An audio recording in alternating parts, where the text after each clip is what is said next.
Recording in progress. Oke, dari Anda sendiri, kenapa pengen nikah muda? Waktu itu ngerasa pengen banget ngejaga diri. Itu alasan utama itu. Karena Anda ngerasa kok setiap berada di suatu tempat ngerasa nggak bisa ngejaga diri gitu. Selalu, ya mungkin karena nanti Anda kasih tahu MK-nya apa. Emang udah dikasih tahu juga ya. MK-nya feeling. Ya, MK-nya feeling yang dimana mungkin ya suka gampang buat mungkin agak omong jadinya ya. Memikat hati perempuan. Nah, Anda ngerasa itu perlu penjagaan dari Anda sendiri gitu. Perlu penjagaan dari Anda sendiri supaya bisa ada benteng nih ketika berada di suatu tempat, berada di suatu organisasi, bahwa kita ada tempat untuk pulang gitu, ada tempat untuk mencurahkan seluruh isi hati, seluruh isi gombalan dan lain-lain kepada satu orang istri ini. Itu salah satu alasan utama ini kenapa pengen nikah muda gitu. Terus habis itu kedua, ya kepengen banget ingin menciptakan suasana keluarga sendiri. Itu alasan keduanya, karena aneh butuh mungkin sebelumnya berada di suatu tempat yang aneh sendiri belum bisa menciptakan suasana sendiri karena kepala keluarganya adalah bukan aneh, yaitu ayah aneh. Nah, di sini aneh pengen menjadi kepala keluarga yang dimana kitanya sendiri yang ngebangun suasananya, kitanya sendiri yang ngebangun agenda-agendanya, visi misinya seperti apa. Ya, itu salah satu tujuan kenapa aneh pengen nikah muda. Itu mungkin ada yang mikir, kan kenapa harus nikah muda, kan masih ada waktu-waktu untuk bersenang-senang di usia muda. Nah, aneh mikir untuk bersenang-senangnya bisa kok untuk bisa bersenang-senang di pas lagi ada usia pernikahan juga. Seperti itu. Oke. Maaf ada tamu sebentar. Gitu. Jadi aneh mikir gitu. Benar. Oke. Itu alasan utama nikah aneh kenapa harus nikah muda. Mungkin dari Sri gimana? Kalau aku sendiri sih sebenarnya dari awal pas lagi lulus SMA ya udah dicengcengin gitu kayak kayaknya nih bakal nikah nih cepet nih gitu. Padahal dari akunya sendiri tuh kayak masih ngerasa ya aku perlu ilmu banyak gitu, perlu lebih dalam lagi ngaji dan sebagainya gitu, mempersiapkan ilmu lah. Pokoknya aku tuh lebih banyak untuk memfokuskan diri, bukan aku tuh pengen nikah, tapi gimana caranya aku tuh belajar ilmu tentang pernikahan dan sebagainya gitu. Jadi ada sih keinginan nikah muda gitu. Cuma ya itu bukan jadi tujuan utama aku. Aku lebih utamanya mungkin memperdalam ilmu-ilmu lagi dan sebagainya. Nah, sampai ada di titik dimana mungkin pas lagi di kuliah itu agak mungkin bukan kayak ngerasa risih karena ada beberapa ikhwan yang tahu-tahu ngelamar, tahu-tahu ngajak nikah gitu. Bahkan ada seorang ustadz juga yang ngajak nikah yang membuat shock banget. Jadi di situ kayak mungkin mungkin ini udah saatnya ya gitu. Karena aku pun dulu kayak ngerasa nggak ngerti gitu loh bagaimana caranya, gimana titik itu dimana aku ngerasa siap nikah gitu. Aku dulu ngerasa kayak gitu. Nah, ternyata aku nggak akan sampai di titik itu kalau seandainya ternyata aku nggak memutuskan aku akan nikah gitu. Jadi itu aku menemukan jawabannya di situ. Sampai pada akhirnya beberapa ikhwani aku tolak bikin karena aku ngerasa aku belum siap sih. Aku sih lebih kayak gini, untuk prosesnya aku tetap jalani. Misalnya kayak si ikhwannya ini ngajak aku ta'aruf, ikhwannya ini ngajak aku buat proses dulu. Nah, sampai ada di titik dimana mungkin aku nyampe ke orang tua gitu. Jadi si ikhwan ini datang ke orang tua aku. Jadi nggak semata-mata langsung ditolak ya? Nggak semata-mata langsung ditolak. Karena katanya kalau menolak pria soleh kan nggak boleh ya? Gitu. Nah, dan alhamdulillah yang rata-rata soleh juga. Saya nggak berapa ya sih. Terus udah gitu, akhirnya kan udah sampai titik dimana si ikhwan-ikhwan ini ketemu sama orang tua dan di titik situ yang menentukan si ikhwan ini diterima atau tidak. Dan alhamdulillah kebanyakan sih ditolak. Dan pada akhirnya udah tuh itu pas lagi baru semester 1, semester 2 itu ada beberapa orang dan pada akhirnya ada di semester 4 udah nggak ada, semester 4 tiba-tiba di Ramadan Kak Buhari ngajak ta'aruf lagi, terus ta'aruf, udah gitu kita pelan kita proses, lalu Kak Buhari datang ke rumah untuk meyakinkan orang tua, dan anehnya tiba-tiba orang tua setuju. Wah, aku langsung shock kan, kok bisa tiba-tiba setuju dari sebelum-sebelumnya mungkin gak disetujuin gitu. Mungkin ini bagian dari takdir Allah yang mungkin gak aku sama sekali sangka ya. Karena Kak Buhari ini kan salah satu teman di SMA kan. Jadi yang mungkin teman dulu kenal terus tiba-tiba datang lagi untuk menikahi kan agak kaget banget gitu. Dan akhirnya diterima sama orang tua. Dan alhamdulillah akhirnya aku meyakinkan diri untuk ya menikah ini. Mungkin selama ini aku udah berusaha untuk mempersiapkan ilmu, untuk mencari bagaimana untuk mempersiapkan pernikahan. Dan lagi-lagi yang inti tujuannya itu kan mungkin menikah itu adalah mencari ridha Allah ya. Jadi bukan kayak yang aku pengen nikah nih karena aku pengen ada temennya dan sebagainya. Maksudnya aku bukan tipikal orang yang kayak pengen nikah, pengen ubu-ubu gitu, pengen nikah karena pengen apa ada yang nemenin dan sebagainya. Nggak kayak gitu, tapi karena aku ngerasa kita menikah itu bukan untuk berbahagia gitu, tapi kita menikah itu untuk beribadah sama Allah gitu, Bukan kepada karena Allah. ngikutin tren juga waktu itu ya? Iya, bukan karena ngikutin tren yang lagi zaman-zamannya kata di situ ya, nikah muda kan. Tapi aku lebih kayak ya udah aku menikah karena emang pengen beribadah kepada Allah lebih dalam lagi, karena kan menikah itu menggenapi separuh agama ya. Nah, dan nanti pernikahan itu jadi bagian dari misi ibadah kita kepada Allah. Karena setiap detik dalam pernikahan itu mengandung pahala banyak banget. Itu yang Masya Allah yang mungkin aku pelajarin, kayak ketika kita ngobrol sama suami, ketika kita membantu suami, ketika kita menyiapkan makanan untuk suami dan sebagainya, itu benar pahala semuanya. Nah, itu adalah misi ibadah kepada Allah. Nah, maka dalam pernikahan itu agar kita mampu melaksanakan visi ibadahnya itu yang kita cari adalah ridho Allah Ta'ala gitu. Jadi setiap detiknya nih kita ngapain nih ngobrol sama suami, ya kita cari ridho Allah. Ngapain nih kita nyiapin makan suami, karena kita nyari ridho Allah. Nah kan gitu. Kalau misalkan kita pengen bekerja pun tuh juga jangan semata-mata cuma pengen cari duit doang. Tapi ya karena di sini ada pahala, yaitu kita bisa menafkahi istri. Betul. Dari mungkin istri sehat, gitu, bisa beribadah kan, itu bisa jadi pahala ya. Betul. Kalau misalkan kita dilandaskan atas mencari ridho Allah, ada Allah yang bersamainya, ya insya Allah tuh apa yang kita jalankan selalu jadi berkah. Selalu jadi berkah. Lelahnya kita akan menjadi berkah, bukan jadi omel-omel ya. Iya, betul. Jadi pas lagi pulang-pulang juga ya karena ingat, karena ini semua karena Allah, jadi ada nilai pahala, terus kan ngeliat istri, ngeliat anak, jadi malah justru bahagia ya. Oke. Gitu. Lanjut nih. Lanjut ya.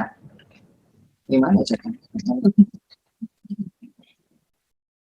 Nah, this is the reason why we choose this way. Nah, mungkin tadi kan udah dijelasin kenapa akhirnya kita memilih untuk menikah muda, karena masing-masing alasan dari diri sendiri, mungkin dari Pak Buhari. Kalau dari Anies sendiri tuh, ya mungkin bisa dibilang suka dari pas SMA ya. Jadi ternyata ada pengagum rahasia dari SMA. Pengagum rahasia dari SMA. Jadi kebetulan waktu itu Anies jadi ketua rohisnya, Nabila jadi istrinya jadi itunya. Jadi apa tuh? Bukan ketua rohis perempuannya, tapi ketua bidang putriannya. Yang sama sekali nggak kontekan sama sekali, karena nggak ada hubungannya sama sekali antara ketua rohis sama ketua keputriannya ini. Iya, karena kan pasti kalau aku kan lebih kayak ngurusin ke akhwat-akhwatan kan, dan nggak ada hubungannya sama sekali sama Kak Buhari. Tapi ternyata ada yang sudah suka diam-diam dari SMA. Nah terus habis itu lucu itu, aneh ngerasa pas lagi waktu di rohis itu, setiap kali misalkan nanti ada suatu problem di tempat rohisnya atau ada suatu kegiatan yang pengen dijalankan, aneh ngerasa tuh kenapa aneh saat milih Nabila juga ngerasa dia itu bisa melengkapi kekurangan yang ada di aneh gitu loh. Aneh berpikir itu, dan aneh belum temukan ini di akhwat lain gitu, meskipun aneh udah ikut organisasi sana sini gitu. Aneh ngerasa yang bisa melengkapi itu adalah si Nabila ini. Terus habis itu akhirnya aneh jangan teruangnya. Terus akhirnya aneh mau coba tadi aneh udah kasih tahu tuh alasan aneh kenapa nikah muda kenapa. Terus habis itu akhirnya coba istikharah juga sama Allah. Ya Allah, kalau misalkan emang Nabila itu yang terbaik untuk saya, ya mudahkanlah saat proses lamaran. Bukan lamaran waktu itu ya, sebelumnya pasti taruh. Mudah karena pas lagi proses taruh, kenalan sama orang tua. Tapi kalau misalkan emang Nabila bukan yang terbaik buat saya, persulit juga nggak ada masalah gitu. Aneh nggak mau kalau misalkan Allah udah bilang persulit, habis itu aneh maksa-maksa buat maju, ya berarti otomatis aneh apa ya, apa namanya, melanggar ini Allah, nah, melanggar kehendak Allah gitu. Makanya itu istighorohin kalau misalkan emang ini terbaik, ya mudahkan. Dan alhamdulillah pas lagi datang waktu itu sebelum Jumatan datang berharap supaya bisa cepat, tapi ternyata banyak saudaranya dia, kaget banget itu aneh pas datang banyak saudaranya dia. Dan alhamdulillah ternyata selama tarif itu lancar-lancar aja. Dan mungkin ini bisa menjadi bisa Allah bilang ya ini yang terbaik. Dan ini waktu itu sebelumnya belum tahu nih Nabila tweeting gitu, belum tahu sama sekali gitu. Dan ya tadi balik lagi tadi sebelum coba kita memilih sesuatu seorang perempuan yang dimana kita berlandaskannya apa pengen menikah itu bukan karena pengen menikah harus sama dia, tapi ya balik lagi Allah yang paling tahu kita harus menikah dengan siapa gitu. Allah tahu problem kita itu di mana, dan ini mungkin menjadi salah satu jalan kita untuk bisa menjadi lebih baik lagi, yaitu dengan pernikahan ini juga ya. Dan jangan lupa juga mungkin kayak setiap keputusan, setiap langkah itu kan pasti harus melibatin Allah gitu. Karena kan lagi-lagi kayak misalnya ketika misalnya pernikahan itu kan suatu ibadah yang mulia ya. Ketika misalnya kita awalnya aja memulai dengan cara yang tidak mulia, atau mungkin dengan cara yang ya bisa dibilang yang Allah tidak suka, gimana caranya nanti kita bisa memuliakan pernikahan itu gitu. Jadi ya pernikahan itu kan yang tadi lagi mulia, jangan sampai nodai kemuliaan itu dengan cara yang tidak halal gitu. Oke. Oke, bentar ya, anak-anaknya bangun. Oke, Ani dulu. Sejarah Ani, rintangannya itu pas lagi menikah, pertama kondisi masih kuliah waktu itu. Kondisi masih kuliah yang dimana Ani di kuliah di UI, Nabila kuliah di IPB. Ani kuliah di teknik perkapalan, Nabila kuliah di manajemen industri. Otomatis ya manajemen waktu ini sangat penting buat ya mungkin ada kayak hal-hal yang perlu dikorbankan ya, itu sangat penting. Dan ya akhirnya kita ada nih level naik lagi yang dimana prioritas itu kita harus lebih memahami gitu. Kita harus bisa belum dapat apa? Kayak misalnya kayak membagi waktu, misalnya kan kayak pasti kan kita di kuliah itu kan kayak pengen aktif gitu, organisasi dan sebagainya. Tapi kan lagi-lagi ya qadarullah kita ditakdirkan nikah muda, akhirnya kita harus memprioritaskan apa yang harus lebih diprioritaskan kewajibannya, misalnya kayak apalagi udah punya istri, udah punya suami gitu di situ. Jadi aku tuh lebih, kalau di situ kan aku ada organisasi juga. Jadi kayak ya karena kan suami aku belum dimasakin, jadi aku masakin suami dulu gitu. Oke. Bentar. Si Nabila ini dulu ya. Nenangin anak-anaknya dulu. Udah. Sama aneh dulu ya, nggak apa-apa ya. Tuh. Terus habis itu kondisinya Nabila lebih ekstrim lagi waktu itu. Nabila tuh dalam kondisi dia lagi harus skripsian. Gitu. Harus skripsian dan akhirnya lebih tantangannya lebih besar lagi di situ. Pas lagi masa-masa saat kuliah. Terus habis itu lanjutannya apa? Harus bekerja juga karena ya menikah bukan hanya bermodalkan cinta saja. Harus bisa menafkahi juga. Nah, waktu itu aneh sebelum meyakinkan diri untuk nikah muda, itu Ani udah coba bekerja part-time di kampus. Bekerja di fakultasnya, habis itu pernah juga bekerja sebagai masang-masang sound, gitu. Terus bekerja part-time lainnya itu Ani lakuin. Dan Ani mikir dengan bekerja part-time ini, dengan hasil seperti ini, insya Allah bisa untuk menikah. Gitu. Terus habis itu makanya tuh di sini kita tuliskan percaya bahwa setelah pernikahan Allah bukakan pintu rezeki yang luas. Nah, Ani yakin akan janji Allah itu, yang dimana ketika sudah menikah pasti rezeki itu ada aja. Asalkan kita mencarinya, asalkan kita jangan bermalas-malasan, asalkan kita jangan banyakkan rebahan, asalkan kita banyakin ibadah kita sama Allah, dan pernikahan kita sesuai sama apa yang kita inginkan di awal. Kita pengen lebih menjaga diri, maka setelah menikah harus jaga diri. Kita pengen bisa meningkatkan ibadah kita, maka setelah menikah harus meningkatkan ibadah kita juga. Makanya insya Allah itu rezeki ada aja gitu.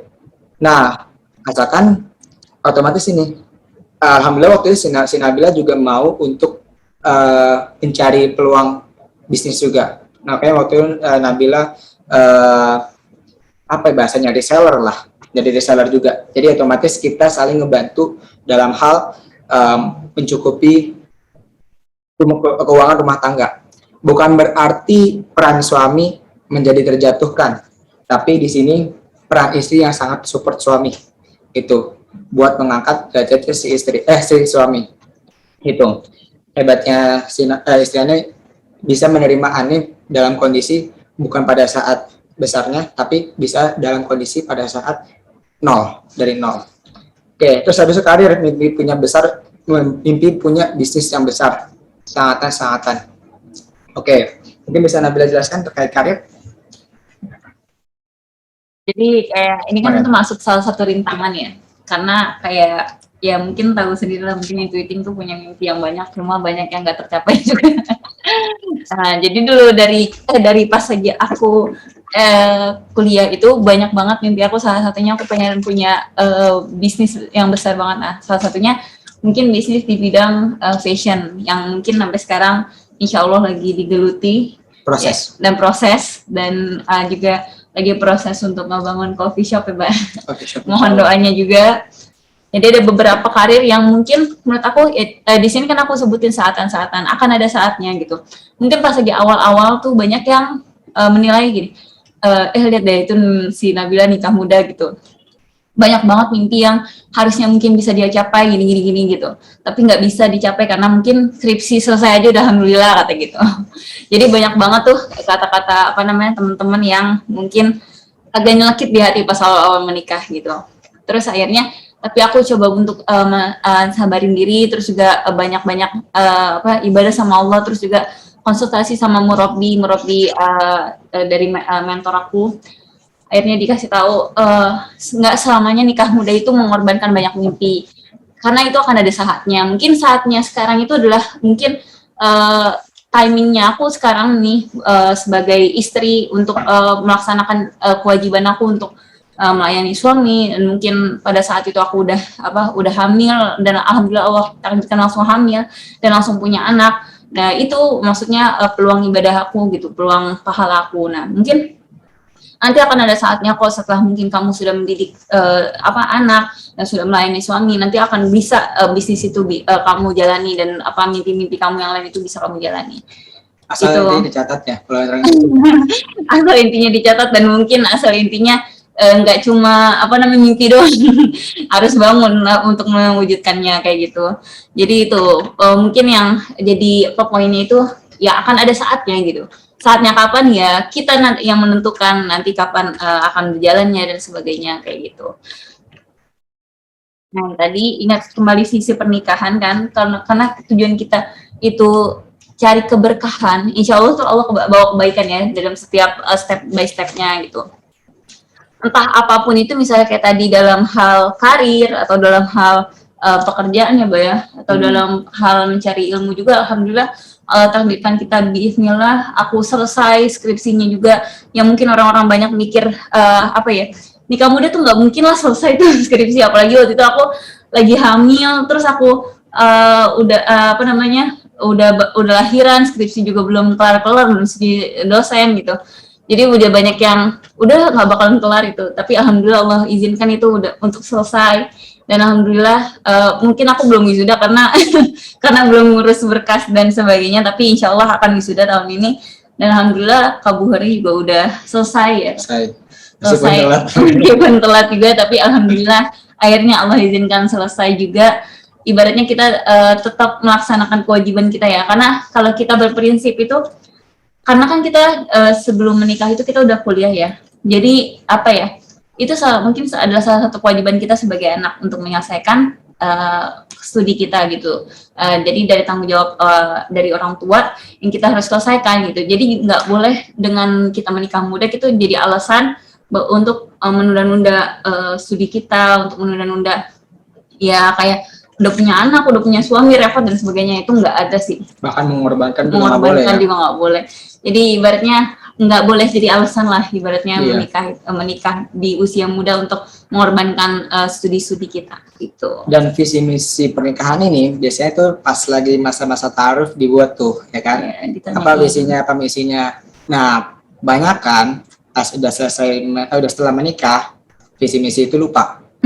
Atau tidak dirapatkan kembali bersama istri, tidak diskusikan kembali bersama istri terkait visi misi pernikahan kita tuh sekarang apa, gitu. Perlu banget untuk dibicarakan lagi dengan pasangan, mau diupdate, mau dirubah, itu perlu dibicarakan. Karena jangan sampai pas lagi ada permasalahan, terus habis itu nggak ada landasan visi misi ini, akhirnya kemana-mana solusinya. Iya, dan bisa Gitu. kandas juga. Bisa kandas juga, karena bisa dibilang ini rumah tangganya nggak tahu nih arah jalannya kemana, misalnya gitu kan. Soalnya banyak juga yang curhat kayak gitu Iya. ya. Kadang banyak banget yang curhat, mungkin bukan kesalahan ya, emang udah pada dulu juga ya. Mungkin ini jadi catatan buat teman-teman yang belum menikah juga, atau mungkin yang sudah menikah yang mungkin belum mempunyai visi misi dalam pernikahan.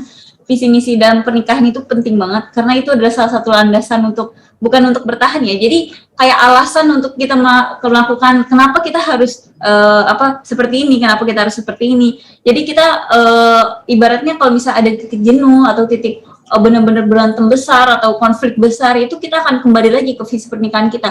Apa sih visi pernikahan kita itu di awal, misalnya ya kita mencari ridha Allah, tujuan kita mencari keberkahan dunia akhirat, ya kita harus kembali ke itu.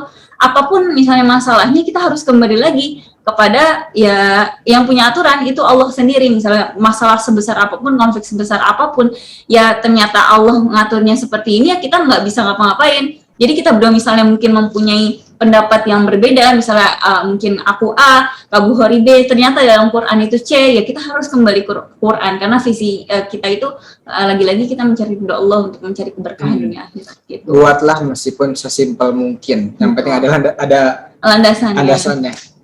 Oke, lanjut nih. Ya. Oke, lanjut. Yang tadi mungkin ini yang tentang karir ya gitu. Ada quotes yang aku suka banget, yang paling mulia itu bukan yang menikah muda atau menikah tua, tapi mereka yang menikah pada waktunya, dengan penantian terbaik, dengan menyiapkan ilmu-ilmu kehidupan pasca menikah dengan baik. Jadi, bukan mereka yang, menikah hanya karena mungkin ngelihat di IG, feed yang pasangan nikah muda yang sosis-sositan gitu. IG sosial media itu cuma fake bilangnya. Jadi jangan yang bagus-bagusnya doang ditampilin gitu. Jadi jangan percaya yang cuma maksudnya mereka yang bahagia-bahagia gitu. Ibaratnya pasti semua orang itu punya struggle-nya masing-masing. Tapi ibaratnya jangan dijadikan ketika kita ingin menikah itu hanya karena hal sepele seperti itu gitu. Jadi alasan untuk bertahannya pun nanti akan gampang rapuh nanti ke depannya gitu. Karena kan menikah itu kan ibadah panjang ya. Dan butuh pegangan yang kuat, baik itu ilmu, iman, dan lain-lainnya juga. Jadi jangan sampai hanya karena pengen dan sebagainya, kayak pengen ngerasain bukan nanti nikah nih berdua-duaan, pokoknya goncengan setiap sore dan sebagainya gitu. Itu mungkin terjemput ya. Iya, dan terjemput, kenapa nggak sama ojol aja gitu. Jadi jangan sampai sesimpel itu gitu alasan untuk menikahnya gitu. Ya, jadi jangan cuma berlandaskan oke, saya pengen menikah karena saya cinta sama dia dan bisa ngasih duit ke dia. Iya. Jangan cuma 2 poin itu doang. Jangan menikah hanya karena cinta dan kerja. Jangan kerja doang. Karena harus ada ilmu yang ada di situ. Dan belajar untuk mempelajari itu juga tidak hanya sebelum menikah saja, tapi setelah seumur hidup juga. Setelah menikah juga harus belajar dulu. Karena level ini level permasalahannya tuh pasti ada aja tuh. Kayak 5 tahun pertama apa, 5 tahun berikutnya apa, terus habis itu nanti pas lagi masa-masa 40 tahun itu apa, itu beda-beda. Nah, kalau misalkan kita tidak punya ilmunya atau udah tahu ilmunya tapi tidak ada amalkan, ya sama aja kan, gitu. Makanya lebih parah, punya ilmunya tapi nggak diamalkan, tanggung jawabnya lebih besar. Mungkin orang beralasan nggak mau belajar karena biar tanggung jawabnya lebih kecil kali ini. Biasanya nggak dapat. Tapi akhirnya apa kalau misalkan nggak mau belajar dan biar tanggung jawabnya lebih kecil, akhirnya yang dizolimi adalah pasangan. gitu. Pasangan, anak. Dan akhirnya apa? Jadinya pasangan kita dizolimi, akhirnya pasangan kita mendapatkan pahala atas kesabarannya. Dan kalau misalkan makin pahalanya semakin banyak zolimnya, nanti dosa dia masuk ke kita. Akhirnya jadi pemimpinnya gagal. Yang tadinya pengen menikah karena ibadah, pengen menikah karena pengen masuk surga bersama, jadi malah saling menjatuhkan. Menuntut. Gitu. Bahkan nanti di akhirat pun bisa jadi nuntut ya, Pak ya. Bisa jadi nuntut. Karena jadi ibaratnya banyak juga yang curhat ke kita salah satu kayak gitu. Jadi saya berharap malah nanti di akhirat saya pengen masuk surga aja sendirian gitu. Saya menuntut dia biar dia masuk neraka karena dia ngezolimin saya mulu gitu di dunia gitu. Aduh, serem itu banget kan sih serem itu. banget ya, ibaratnya kayak si istri ini bertahan di dunia hanya karena biar dia dapat pahala kesabaran ya Pak ya. Iya. Jadi biar si suaminya ini nanti di akhirat bisa dituntut gitu. Kayak istrinya Firaun tuh, si Asia. Asia ya. Dia atas kesabarannya, padahal suaminya gitu zolim banget. Tapi dia kesabarannya, ketaatannya insya Allah akan digajarkan pahala oleh Allah Subhanahu Wa Taala. Iya. Oke, jadi pesanannya itu untuk terus belajar terkait ilmu pernikahan. Oke, lanjut nih. Lebih seru lagi kita pembahasannya nih terkait ego. Nah ini tuh yang identik banget sama nikah muda ya, karena mungkin muda itu diidentikan dengan masing-masing ego ya Mbak ya. Apalagi mungkin ya qadarullah kita ditakdirkan kita juga salah satu pepasangan yang umurnya kurang lebih sama ya Mbak ya. Jadi seumuran. Nah ini kan bener-bener egonya itu kalau dibilang katanya kalau masih muda itu bener-bener lagi masih bergejolak ya. Jadi kayak satu sama lain itu nggak mau ngalah ya. Iya, nah betul. itu mungkin yang dihadapi oleh pasangan muda. Nah tapi semua itu ada solusinya, yaitu kembali lagi ke ke aturan Allah dan Rasulnya. Baik lagi Allah dan Rasulnya itu membuat aturan bahwa istri itu harus taat sama suami dan itu mutlak dan itu nggak bisa dibantah. Maksudnya apa? Maksudnya kayak di sini kan ego masing-masing. Mungkin kayak aku sebagai yang mungkin masih muda juga dan Kak Bukhari masih muda juga masih punya ego masing-masing.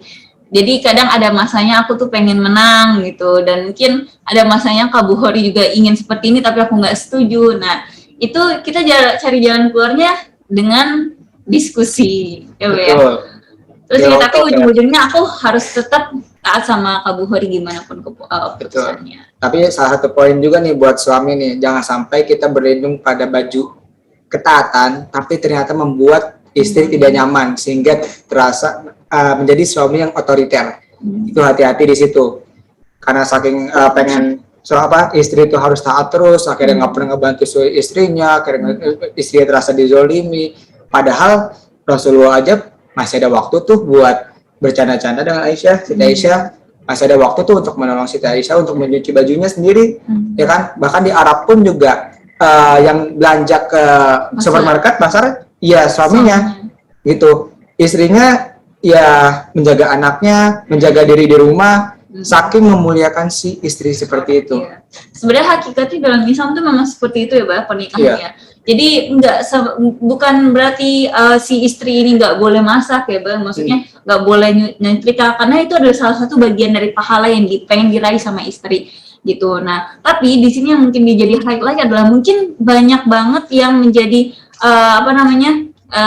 poin-poin dari kaum seberang itu bahwa suami ini banyak banget katanya banyak banget nih orang-orang yang sudah menikah dan mereka beragama Islam tapi istrinya diinjak-injak. Pokoknya harus taat sama suami. Taatnya itu maksudnya gimana? Pokoknya istri harus masak, harus melayanin, harus beres-beres rumah, harus ngurus anak dan sebagainya, semua tugas istri. Kayak seakan-akan maaf babu ya. Iya, seakan-akan istrinya babu di rumah. Padahal Islam itu nggak kayak gitu ya. Islam itu sangat memuliakan perempuan. Salah satunya mungkin yang tadi Kak Bukhari bilang, kayak bahkan Rasulullah SAW pun kayak punya waktu untuk membantu istrinya, untuk bahkan bercanda-canda sama istrinya, dan bahkan Rasulullah pun nggak ragu-ragu untuk membantu pekerjaan rumah istrinya. Kayak gitu, sampai Rasulullah mencontohkan seperti itu. Jadi kalau misalnya kita mau melihat segi pandang yang benar Islamnya seperti apa, ya kita mengikut kepada Rasulullah SAW dan kepada Quran kembali lagi gitu.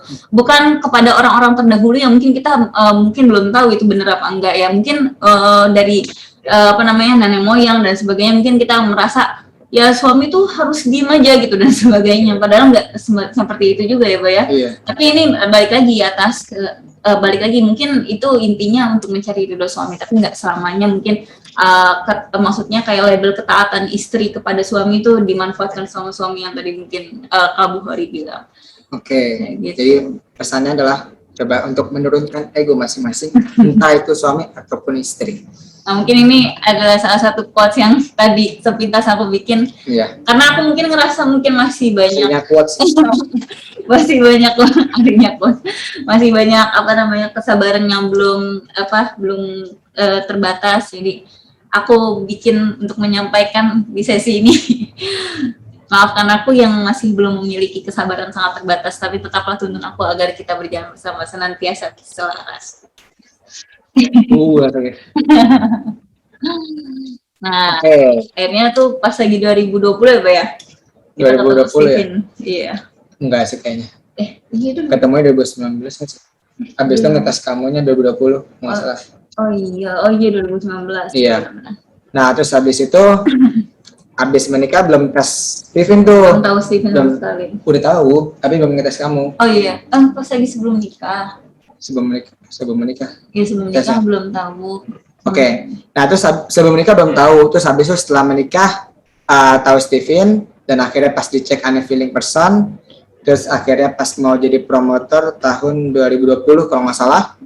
Nah, baru deh ngetes istri. Sebelumnya ngira istri itu thinking, yang dimana kan feeling kan mengalahkan thinking kan.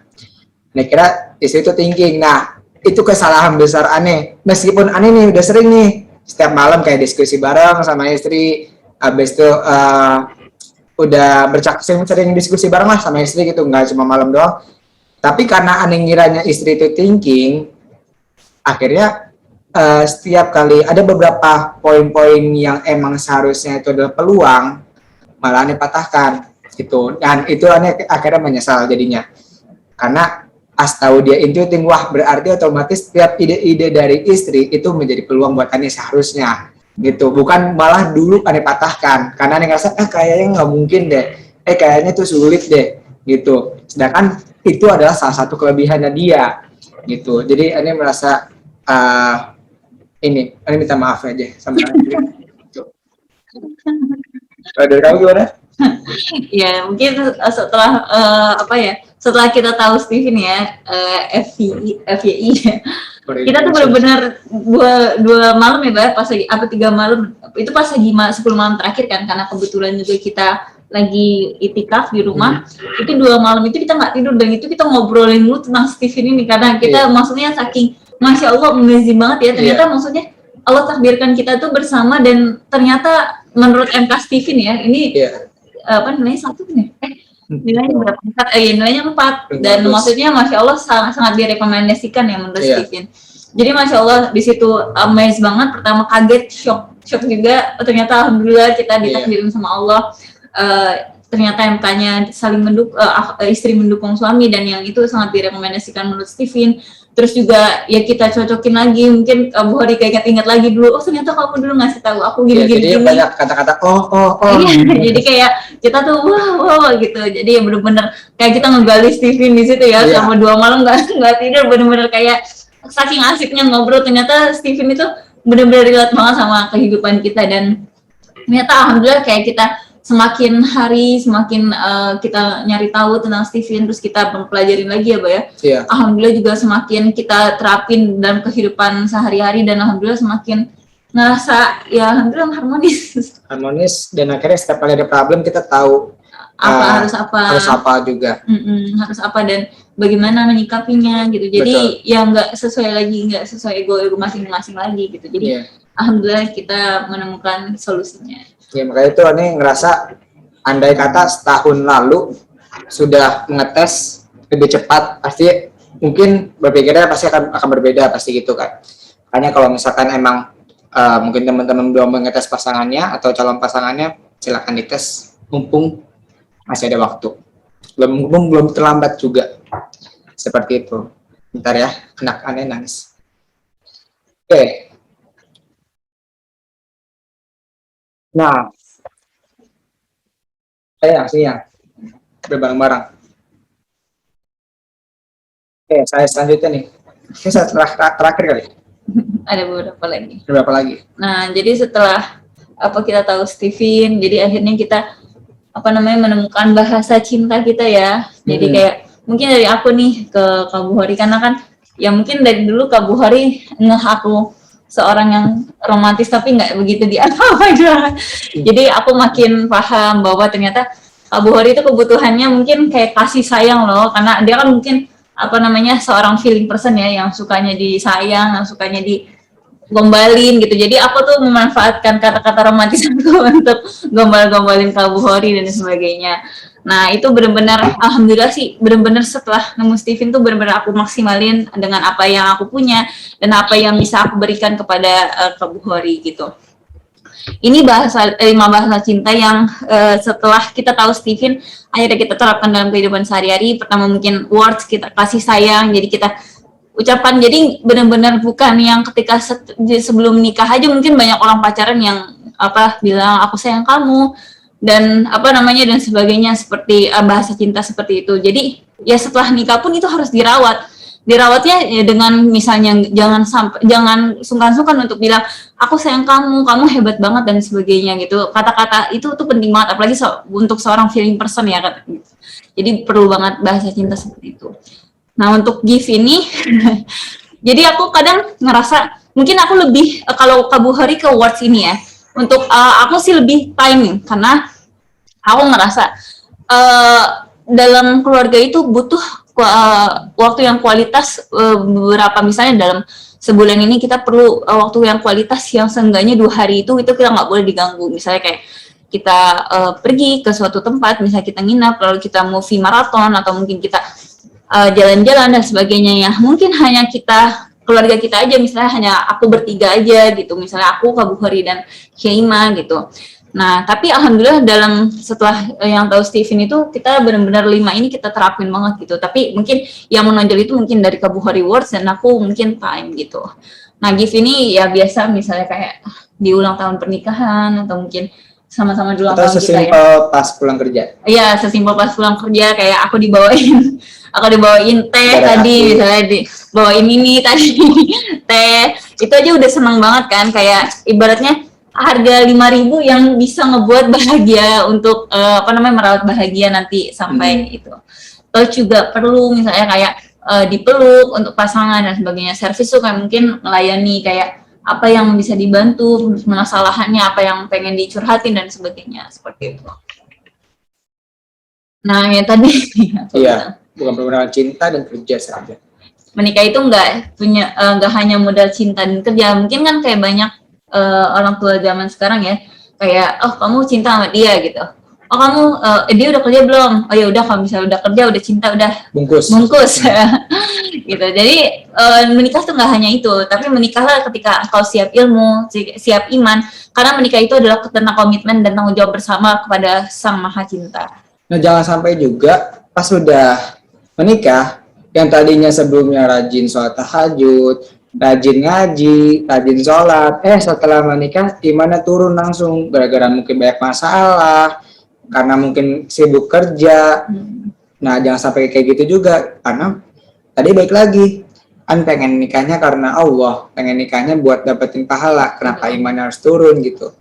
Dan memang pikul menjadi suami memang tanggung jawabnya besar. Maka dari itu untuk mencharger iman itu sendiri harus dengan ilmu juga, dan mungkin jangan sampai nggak ada sama sekali dalam waktu sebulan untuk mencharger iman. Sekarang media juga banyak kok, lewat YouTube juga bisa. Kalau misalnya bisa datang ke kajian kan, yang kita kadang juga kayak gitu, kita setel nih dengan dengerin sama-sama kira apa yang perlu kita perbaiki. Ataupun kalau misalkan kita udah tahu tentang itu, setidaknya kita bisa buat jadi reminder buat kita sendiri gitu, kita berdua gitu loh. Jadi istilahnya ya jangan pintar sendiri, tapi ya pintar sama-sama lah. Kalau misalkan emang suami udah dapat ilmu, kasih ke istri, karena kan untuk mendidik istri juga menjadi tanggung jawab suami juga, mendidik istri dan anak-anak gitu.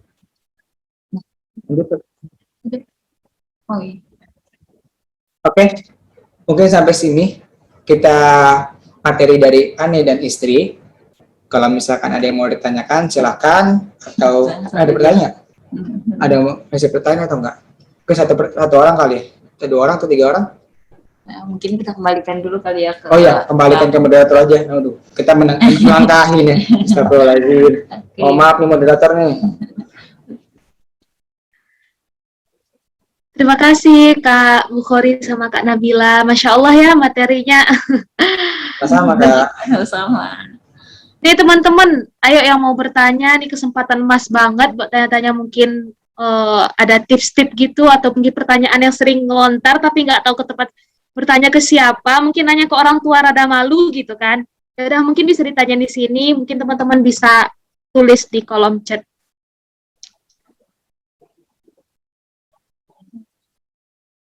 Gini Kak, mungkin dari saya pribadi dulu ya. Oke Kak, gimana Kak? Sebelum ke Kakak Bukhari sama Kak Nabila kenal dengan Steven gitu kan belum tahu nih Kak Nabilanya intuiting atau apa. Kan intuit ini komunikasinya saya punya teman intuiting nih, bukan teman cewek gitu. Saya feeling dan teman saya tuh intuiting. Komunikasinya rada susah gitu loh Kak. Kadang-kadang yang disampaikan intuiting itu tuh maknanya tuh A tapi yang terbaca sama saya B gitu. Itu tuh kayak komunikasi sering banget terjadi. Mungkin ini dalam pertemanan gitu, apalagi dalam Kak Bukhari sama Kak Nabila yang emang serumah 24 jam gitu. Gimana caranya Kak Nabila sama Kak Bukhari mengatasi ketika dalam situasi seperti itu? Mungkin pertama-tama terjadi seperti itu ya. Kayak misalkan mungkin ada kalimat saya nggak ngerti dia atau dia nggak ngerti aku gitu kan. Mungkin sering terjadi masa-masa seperti itu. Tapi ya pada saat itu akhirnya balik lagi kalau misalkan emang dalam kondisi apalagi biasanya lagi ada masalah ya. Ada masalah yang si istri ngomongnya seperti apa, suami seperti apa. Nah, balik lagi kita tadi dasarnya itu kalau misalkan emang tidak bisa dilanjutkan komunikasinya, lebih baik diam. Dan lebih baik diam akhirnya lebih baik apa lagi? Lebih baik coba mendekatkan diri kepada Allah. Anda sebenarnya juga gitu. Kalau misalkan memang kita emang lagi benar-benar nggak bisa jalan komunikasinya, kita coba buat sholat 2 rakaat lah, atau misalkan kita ambil wudhu lah, gitu. Supaya jangan sampai semakin komunikasi ini dijalankan, malah semakin menimbulkan masalah, menimbulkan percikan-percikan yang akan membuat api itu lebih besar. Gitu. Lebih baik kita mundur sedikit, saling menenangkan diri sedikit gitu sebentar, habis itu kita baru bisa mengkomunikasikannya lagi.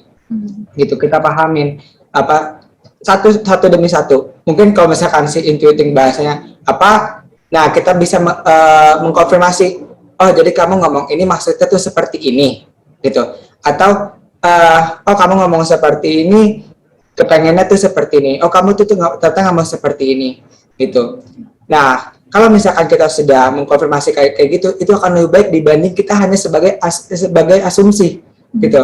Kalau mengambil asumsi sendiri, kalau misalkan kita mengambil asumsi sendiri dengan intuiting yang kalimatnya mungkin susah untuk dipahamin, ya akhirnya api itu makin besar gitu.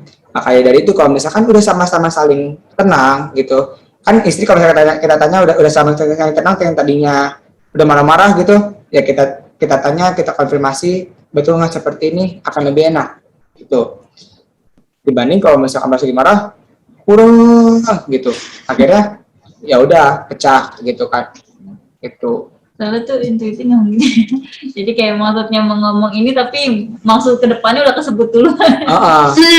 Jadi apa namanya, jadi nggak kesusun dengan rapi ucapannya. Jadi mungkin ya cara kaburi sih itu yang mungkin sama ini menghadapin aku ya, kayak ya udah, maksudnya pertama mungkin kita diam dulu, kita redamin emosi dulu. Misalnya kalau lagi emosi ya, misalnya kayak gitu kan kesalahan, ya apa sih maksud kamu ngomong kayak gitu kan, tapi kayak ya udah diam dulu gitu. Nah setelah itu baru dikonfirmasi lagi, maksud kamu ngomong ini apa, apakah maksud kamu seperti ini gitu. Jadi nggak langsung ditelan mentah-mentah, diasumsi sendiri, oh maksud dia tuh seperti ini ya, ternyata gini-gini gitu, padahal maksud si intuitif ini nggak gitu loh gitu. Iya, kadang gitu kan, maksudnya nggak gitu, tapi mungkin dianggapan feeling, sakit hati, baper kan, gitu kan.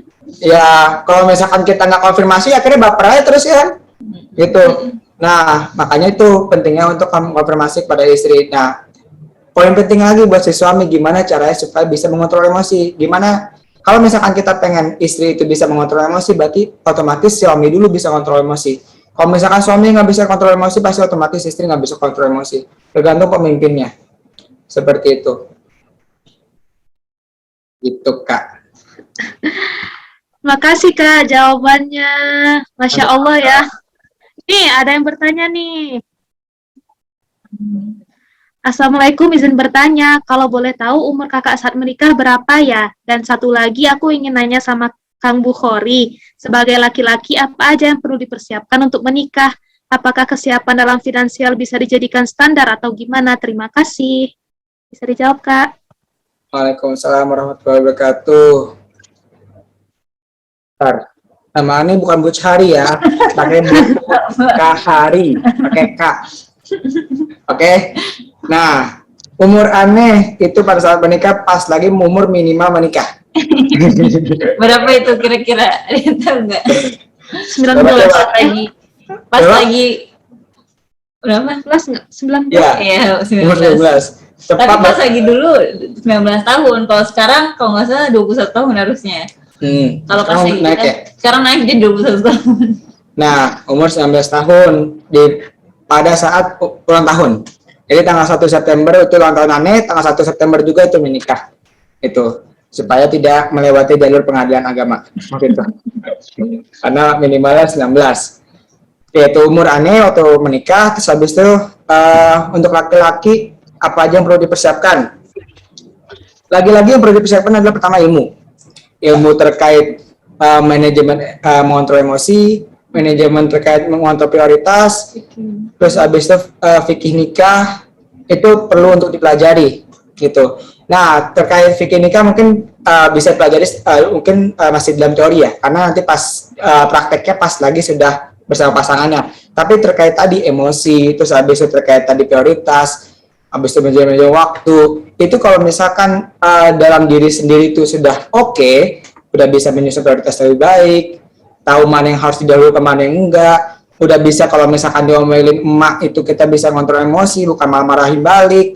Kalau misalkan adik kita berada di jalur yang tidak benar, kita bisa menggaetnya, apa sih, menggandeng ya, merangkulnya, kita bisa merangkulnya gitu.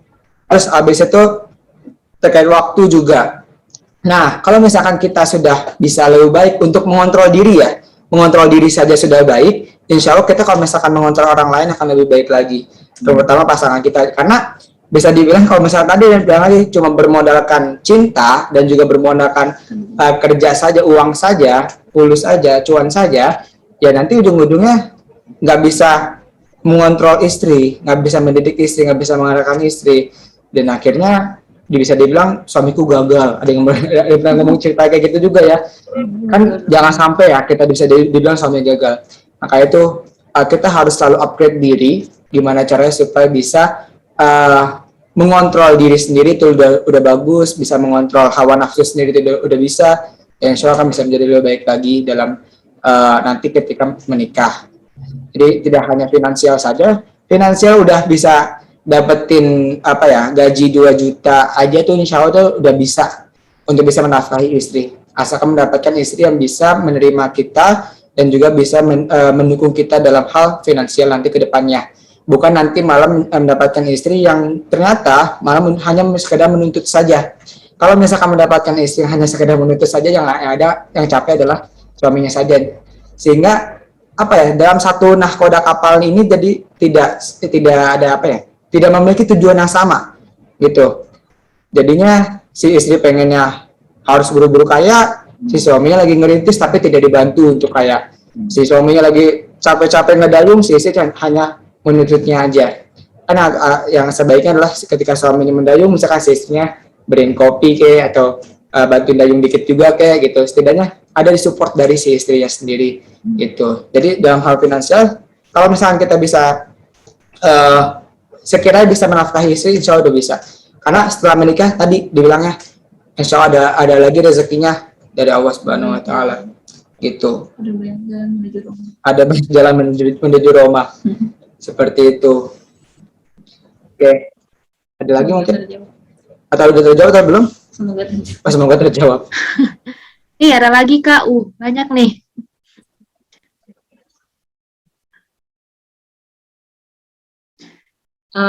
Aku baca ya ini. Iya, baca Kak. Bentar, ini. Oh, ini dia. Izin bertanya ke Kak Nabila, boleh? Karena saya juga intuiting, boleh bagi tips bagaimana saat si feeling itu mulai baper atau lagi butuh diperhatiin. Tapi kan kita kadang cuek ya, jadinya nggak peka dan nggak paham kode-kodenya. Ada ngerasa nggak salah pada rasa. Coba tuh. Kita kasih tahu. Apa itu? Tipsnya, jadi tipsnya, jadi ya betul. Kalau jadi kadang mungkin aku juga ngerasa kadang kayak gitu, kayak apa ya? Ada beberapa situasi yang mungkin aku juga ngerti, kok aku salah ya, atau aku apa ya, kok tiba-tiba diem dan sebagainya. Yang pertama aku lakukan adalah aku mengalah dulu. Aku nggak mengedepankan bagaimana apakah aku salah atau apakah aku ini, apakah aku itu gitu. Tapi aku mengedepan, dia marah sama aku coba deketin. Mungkin bukan nanya apakah kamu marah dan sebagainya. Aku deketin dulu seenggaknya. Terus misalnya aku coba senyum depan dia gitu. Misalnya ketika misalnya aku senyum depan dia masih kayak ngejauh, terus aku tetap deket-deketin gitu. Pokoknya aku bener-bener kayak berusaha seenggaknya aku ada di dekat dia gitu. Ketika misalnya dia sudah siap akan mungkin dia mau mencerita gitu, karena mungkin aku baru tanyakan kenapa gitu, apa yang salah gitu. Mungkin dari situ dia bisa, kamu gini gitu. Nah kita juga harus siap misalnya ketika memang ternyata kita salah, walaupun kita nggak ngerasa salah, kita harus siap untuk nerima jawaban dari dia gitu. Jangan malah sampai ketika kita udah coba buat ngedeketin dia, ketika dia berusaha untuk ngebuka diri, ternyata kita salah, kita malah nggak terima, aku nggak ngerasa kayak gitu, enggak. Jadi kita harus berlapang diri dulu pertama kan. Ketika kita misalnya dikasih tahu kalau misalnya kita salah, ya udah kayak gitu ya gitu. Oke, aku minta maaf misalnya kayak gitu. Oke, aku minta maaf kalau misalnya aku salah seperti itu. Insya Allah aku tidak akan mengulangi lagi gitu. Nah setelah itu ya udah, mungkin misalnya bisa kita peluk atau mungkin kita maafin aku ya, pokoknya kita rangkai kata-kata romantis untuk dia. Sebisa kita, itu kan adalah keahlian kita ya untuk menyusun kata-kata romantis. Jadi kita kasih kata-kata romantis, maafin aku ya gitu. Mungkin besok aku nggak ngulangin lagi ya gitu. Kamu mau dibikinin apa? Atau kamu mau dikasih apa gitu? Atau kamu mau apa gitu? Pokoknya kita rayu-rayu dia lah gimana caranya gitu. Iya. Nabila tuh sering ngasih note di tempat makan atau dimanapun di bawaannya. Entah itu di laptop, entah itu di tempat makan, itu ada tuh kayak note-note kecil yang mungkin bisa meluluhkan hati. Misalnya kayak mungkin sebelum kerja mungkin ada aku ngelakuin suatu kesalahan kecil. Nah, kayak mungkin misalnya karena waktunya mepet dan sebagainya, aku mungkin nulis di sticky notes gitu. Jadi semangat ya kerjanya, maafin aku ya, semoga kamu suka sama ini gitu. Kayak kata-kata romantis gitulah. Nah, yang baca biasanya nanti senyum-senyum gitu. Jadi ya mungkin kelebihan kita kan kayak kita bisa merangkai kata-kata romantis, kata-kata cinta ya. Jadi itu manfaatkan itu. Si feeling tuh pasti suka banget tuh kalau misalnya digituin tuh gitu. Jadi pertama yang harus kita kita kalahkan itu ego kita dulu. Jadi kayak walaupun kita ngerasa nggak salah, tapi ya kita minta maaf dulu gitu. Kita berlapang dada misalnya dengan kritikan dari si feeling ini. Gitu. Semoga terjawab ya. Masya Allah, sudah terjawab ya Kak. Ini ada pertanyaan, ini kayak keren banget nih pertanyaannya menurut Tifa ya. Kapan kakak merasa sudah siap menikah dan memastikan bahwa alasan-alasan untuk menikah itu bukan hanya sekedar suka sama doi? Jadi kayak alasan itu bukan hanya teori lagi, tapi benar-benar dari hati gitu loh Kak. Ya. Aku justru pas awal mau dia menikahin aku ya, justru aku lagi ada di posisi dimana aku nggak suka sama dia. Bingung nggak? Aku sempat dulu suka sama dia, maksudnya suka kagum karena memang kepemimpinannya dia dan sebagainya di Rohis dan sebagainya, bukan suka yang suka banget gitu, tapi suka karena kagum gitu. Nah ketika dia mau menikahi aku, justru aku ada di titik dimana aku nggak suka sama Kak Bukhari gitu, tapi aku meyakinkan bahwa diri aku ya lagi-lagi tadi kayak aku berasa aku menikah ini bukan untuk berbahagia gitu, tapi aku menikah untuk ridho Allah Ta'ala dan untuk mencari keberkahan. Ketika ridho Allah udah aku gapai, keberkahan udah aku gapai, insya Allah aku akan berbahagia kayak gitu. Nah mungkin itu titik dimana aku ngerasa aku siap untuk menikah gitu.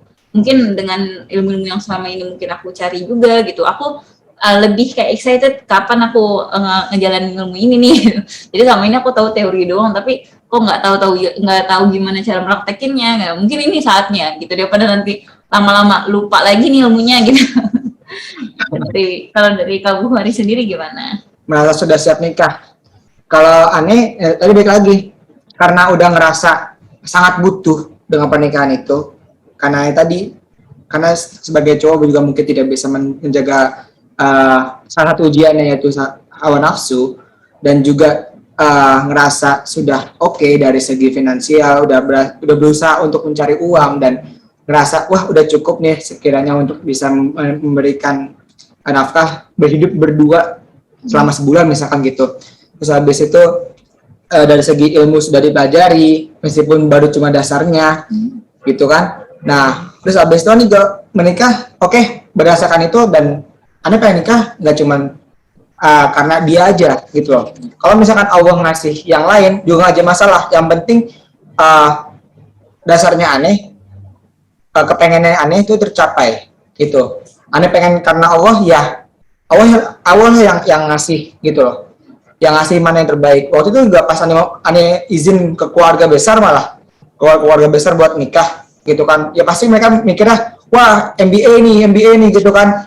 Gitu kan, karena kan waktu itu pas lagi masa-masanya orang nikah muda dikiranya MBA, marriage by accident, apa istilahnya itu, nikah di luar hamil di luar nikah, hamil di luar nikah, ya kan, dikiranya hamil di luar nikah. Ya aneh yakin bukan itu gitu, bukan itu. Aneh pengen menikah itu, tapi karena aneh pengen bisa menyempurnakan iman aneh juga, dan bisa menjaga diri aneh.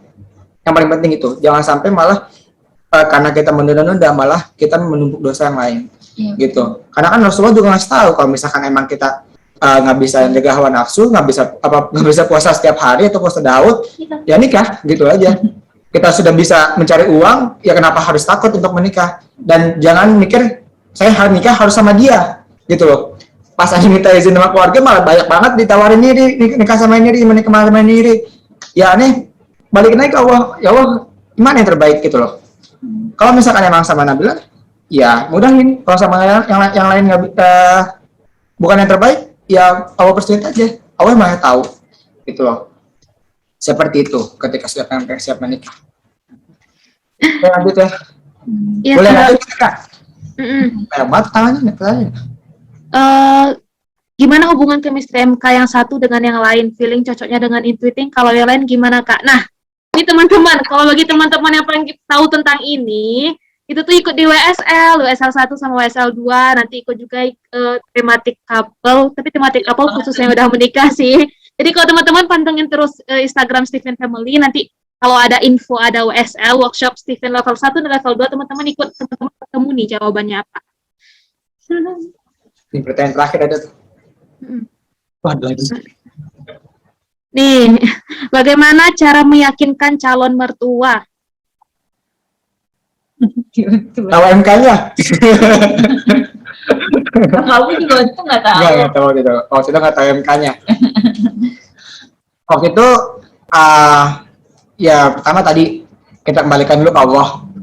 Kalau misalkan Kan kita minta kan mau deketin orang yang kita nggak tahu, kita deketin dulu yang punya hati si orangnya ini. Betul. Siapa itu? Allah. Iya, terus abis itu ya udah minta pertolongan sama Allah.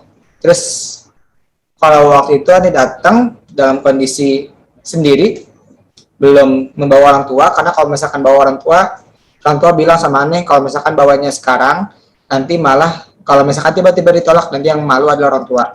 Gitu. Jadi kita sendiri yang datang. Terus abis itu Ani waktu itu ngobrol sama si orang tua calon, berarti mertua ya, sama ibu mertua waktu itu, karena qadarullah ayahnya udah meninggal ya yang. Oke, nah terus habis itu sama ibu mertua nih ngobrol kalau misalkan Ane pengen menikahi Nabila, karena waktu itu Ane sudah sangat tahu, kebetulan juga Nabila teman SMA, jadi Ane sudah sangat mengetahui kepribadian Nabila seperti apa, pas sangat mengetahui saja, mengenal lah tahu gitu, tahu kepribadiannya seperti apa. Terus habis itu Anda dalam kondisi sudah seperti apa, ya kan? Udah bekerja A, B, C, D, terus habis itu insya Allah nanti tinggalnya di mana, insya Allah dalam sebulan bisa dapat segini, bisa menghidupi Nabila dan juga menghidupi diri sendiri, menghidupi berdua. Jadi gitu. jelasan secara realistis. Jadi jelasnya secara realistis, bukan cuma sebagai angan-angan doang, atau ya nanti jangan ngomong nanti saya bekerja. Yang mana buktinya kalau misalkan kita nanti bekerja? Ya kita buktikan dulu sekarang sudah bekerja, sekarang sudah belajar ilmu apa aja, terus habis itu sekarang baru bicarakan nanti mau tinggal di mana, nanti kedepannya mau kalau lulus mau kayak apa, nanti si istri boleh kuliah atau enggak, nanti si kedepannya kita mau kerjanya seperti apa, mimpi kita seperti apa, besarnya seperti apa, balik lagi tadi visi misinya nanti gimana. Ya itu kita dengan kita bisa membicarakan itu, ya insya Allah akan terlihat bahwa kita sudah lebih siap dibanding calon-calon yang lainnya. Tapi memang terjadi sih, kayak aku nanya juga sih ke mamaku kenapa aku yang lain ditolak gitu. Mungkin salah satunya adalah kayak yang tadi mungkin Kak Buhari bilang, salah satunya mungkin banyak yang bilang tuh kayak aku mau kerja di mana, sekarang sih lagi nggak kerja tapi nanti insya Allah ya bakal nyari kerja kok gini gitu kan, tenang aja bukan ada Allah gitu. Wah kata ibu kayak nggak realistik banget nih, ibaratnya anak gue di sini mau dikasih makan apaan gitu, walaupun mungkin kayak ya nanti ada rezeki habis nikah, tapi kayak realistik juga mungkin sekarang belum ada kerja, nanti habis nikah malah nanti yang ada anak gue mau dikasih makan apa gitu loh, kayak gitu. Jadi benar-benar ibaratnya mungkin detail juga, terus juga realistik. Macam buat proposal, buat PPT sekalian, apelin di itu rumah calon itu lebih keren loh. Kalau misalkan MK-nya lagi zaman juga sih. Waktu itu dan ternyata pas sudah kenal Steven, yang pesannya cek kata ibu mertua itu feeling. Jadi untuk komunikasinya ternyata pas gitu. Dan qadarullah juga sih itu waktu itu. Ini masih ada pertanyaan satu lagi nih Kak. Oke, ayo. Udah malam padahal. Boleh nggak kita berdoa menyebut nama si doi buat jadi jodoh kita? Boleh nggak kita saat menyebut nama si doi buat jadi jodoh kita? Kalau aku sih ya pengalaman nih, aku sepanjang aku pernah misalnya suka sama beberapa orang, tapi selama doa itu aku nggak pernah maksa yang kayak ya Allah aku pengen sama dia, ya Allah tolong jadikan aku sama dia gitu, enggak gitu. Tapi aku lebih ya Allah hati hamba sekarang saat ini sedang bercondong kepada seorang ikhwan ini gitu. Tolong jika memang ikhwan ini yang terbaik, tolong jagalah hati ini dengan baik gitu. Jangan sampai mengotori hati ini. Dan tolong jika memang ini yang terbaik untuk kedepannya, tolong dekatkan dengan cara yang baik pula gitu. Dan misalnya memang ini bukan yang terbaik, tolong jauhkan dengan cara yang baik pula gitu. Jadi bukan yang kayak ya Allah, tolong hamba ingin berjodoh dengan dia, ya Allah tolong jadikan dia ya Allah gitu. Yang ada apa? Itu nantinya ketika misalnya Allah misalnya qadarullah Allah takdirkan tidak jadi sama dia, bisa jadi kita akan kecewa sama Allah. Ya Allah kenapa kok nggak jadi, kan ibaratnya kita sudah berdoa misalnya di saat-saat yang waktu mustajab atau saat-saat yang benar-benar menurut kita nih bakalan terkabul banget nih doanya. Tapi kalau Allah nggak takdirkan, yang ada kita akan kecewa sama Allah. Iya. Dan gitu. Kalau misalkan kita langsung nyebut nama doinya dan pengen banget harus sama dia, itu nanti ujung-ujungnya kita bakal kayak nge-stalking, bakal berusaha supaya bisa dekat sama dia, dan akhirnya menjadi yang tadinya harusnya halal jadi haram. Iya, jadi gitu. harusnya caranya halal jadi haram. Jadi ada dosa-dosa yang seharusnya baik menjadi tidak baik. Seperti itu. Jadi mungkin lebih baik, better kita berdoa dalam keadaan netral kali ya. Walaupun mungkin kayak tadi mungkin aku bilang kayak ada perasaan hamba tercondong kepada seorang ikhwan ini gitu. Tapi mohon agar misalnya memang dia yang terbaik, tolong mudahkan dengan cara yang baik gitu. Itu jadi jangan sampai memaksa Allah untuk menjadikan dia jadi jodoh kita gitu. Yang ada nanti kalau misalnya nggak jadi qadarullah, udah era Allah yang disalahin. Padahal sebut doi dan nama bokapnya katanya. sebut doi dan nama bokapnya. Detail ya soalnya.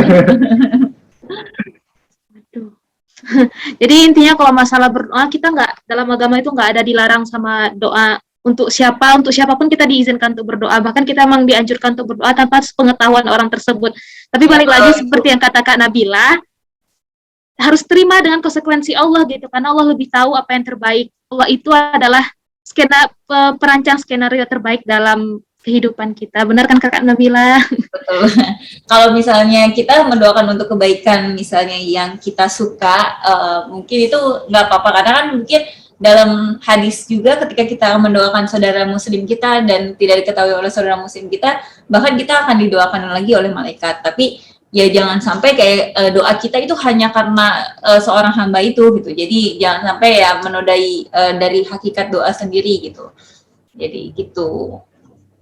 Jadi better ya kalau misalnya tentang pasangan ya, untuk misalnya calon yang kita suka gitu, lebih baik ya kita doakan mungkin dengan cara yang netral gitu, perasaan kita gitu.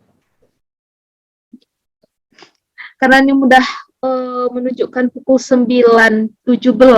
Mungkin ini pertanyaan terakhir ya Kak, yang ini saya udah ditulisnya. Terkait bentuk ikhtiar kita mau menetapkan akhwat tersebut dengan kita dan orang tua.